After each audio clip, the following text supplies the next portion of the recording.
अस्सलाम वालेकुम वरहमतुल्लाहि वबरकातुहू।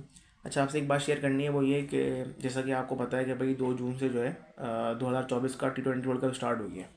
और उसकी मेज़बानी जो है ना, पहली दफ़ा आईसीसी का कोई इवेंट जो है वो यूएसए के अंदर होने जा रहा है। अच्छा, सारे मैचेस तो यूएसए में नहीं होंगे। उसकी वजह यह है कि क्योंकि वहाँ पे गिनती के ग्राउंड वो भी बनाए गए हैं 2021 या 22 के बाद ना।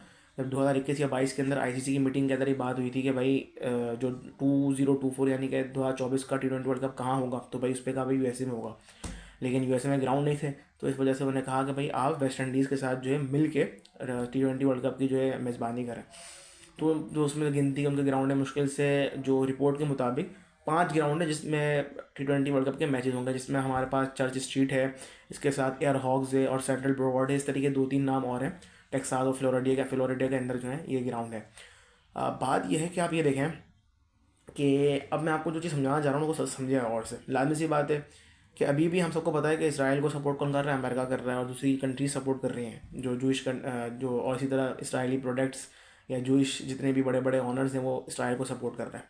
अब आप ये देखें ना कि अमेरिका में एक इवेंट होने जा रहा है, तो कितना बड़ा उससे एक रेवेन्यू जनरेट होगा। तो इसकी एक छोटी सी जो अप्रॉक्सीमेट वैल्यू जो निकाली गई है अभी, तो अभी तो स्टार्ट हुआ है, अभी तो पहला मैच ही हुआ है आई थिंक सो यूएसए और कनाडा के दरमियान।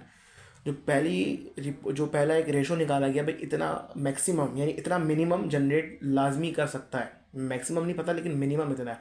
तो जो टिकट्स है ना, तो टिकट्स की कहानी है कि ग्राउंड छोटे हैं, तो तकरीबन 20,000 के करीब या 20,000 एवरेज है कि अगर हम 20,000 एवरेज लगाएं क्राउड आ सकता है। और एक टिकट जो $50 की है, तो तकरीबन अगर हम देखें तो $50 को हम मल्टीप्लाई करें तो ये बन जाते हैं तकरीबन 1 मिलियन।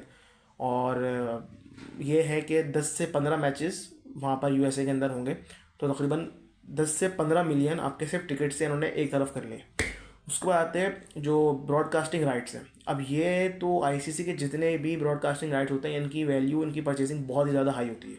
ऊपर से जब यूएसए के अंदर होगा तो फिर बहुत ज़्यादा हाई होगा।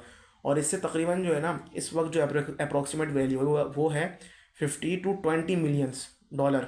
इतनी यानी कि इससे आराम से उसको परचेज़ कर सकते हैं, सॉरी से हाँ वो परचेज़ कर सकते हैं।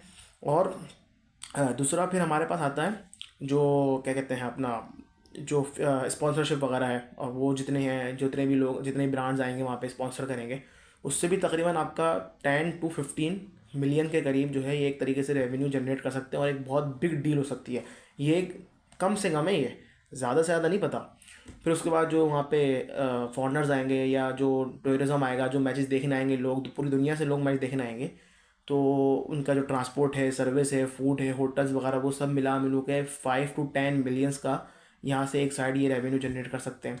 उसके बाद मर्चेंटाइज और 2-3 चीज़ें और मिला मिलू के, ये छोटी मोटी जो आखिरी की चीज़ें हैं, इससे तकरीबन 2 से 5 मिलियन के करीब करीब ये रेवेन्यू जनरेट कर सकते हैं। तकरीबन ये आपका बनता है अगर 35 से 65 यानी कि 35 to 65 मिलियन डॉलर, और पाकिस्तानी उसके मुताबिक 18 बिलियन के करीब जो है ये अमाउंट बनता है। अब आप ये देखें कि इतना बड़ा अमाउंट है, तो लाजमी सी बात है कि इसराइल को सपोर्ट, तो लाजमी सी कंफर्म बात है। अब आप ये एक चीज़ और समझें कि इनकी पॉलिसी यानी कि हर कंट्री की पॉलिसी होती है। अब यूएसए की कंट्री की पॉलिसी ये है, हर कंट्री की है, कि जो भी स्पोर्ट से रेवेन्यू जनरेट होगा वो आपका, हत्ता कि यूएसए की मिलिट्री पे भी नहीं लगेगा। वो किस पे लगेगा? आपका इंफ्रास्ट्रक्चर हो गया, एजुकेशन पे हो गया, फूड्स पे हो गया, हेल्थ पे हो गया, दूसरी चीज़ों पे लगेगा, इंफ्रास्ट्रक्चर और डेवलपमेंट वगैरह पे लगेगा, लेकिन मिलिट्री पे नहीं लगेगा। ये इनकी पॉलिसी है और हर कंट्री की पॉलिसी है।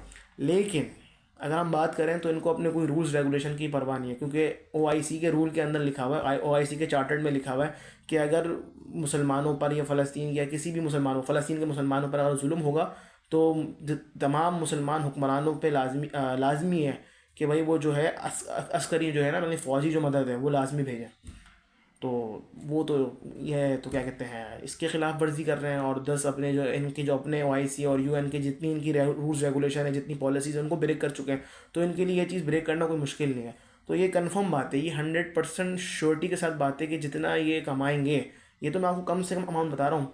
अब आप देखें कि जो बड़े बड़े मैचेस है, लाइक अगर बात करूँ मैं, पाकिस्तान इंडिया का सबसे बड़ा मैच सही है जो कि आई थिंक सो 9 जून को होने जा रहा है। इसी तरह फिर इंग्लैंड ऑस्ट्रेलिया का, फिर साउथ अफ्रीका, और इस तरीके से डिफरेंट जो बड़े बड़े मैचेस हैं, इनकी ब्रॉडकास्टिंग राइट वो तो बहुत ज़्यादा आती है। तो आप ये सोच लें कि अगर ये 18 बिलियन एक कम से कम वैल्यू है, जो पाकिस्तान के रुपीज़ के मुताबिक, तो आप ये सोच लें कि कितना ज़्यादा कमाएंगे और कितना ज़्यादा फिर ये इसराइल को इससे सपोर्ट मिलेगी। तो बताने का मकसद, आप मेरी बात समझ गए होंगे कि सारे फैक्ट्स एंड फिगर्स बताने का मकसद एक ही है कि हम सबको क्या करना है। करना देखें, लोग बोलेंगे भाई ये वो फला ढिमका के भाई नहीं हमारा मुल्क है हम सपोर्ट करेंगे, तो भाई ये गैरत ईमानी की बात है कि अगर आप अब भी बाइकआउट ना करें इतने हालात चीज़ें देखने के बाद, तो फिर मैं आपको शायद, मेरी नज़र में आप मुसलमान नहीं हैं अगर इतने हालात जो आपके सामने बिगड़ चुके हैं, अगर अब भी आप इसराइली प्रोडक्ट का बाइकआउट ना करें या ऐसी चीज़ों का बाइकआउट ना करें जिससे इसराइल को सपोर्ट मिल रही है, तो मेरी नज़र में आप मुसलमान कहलाने के लायक नहीं है।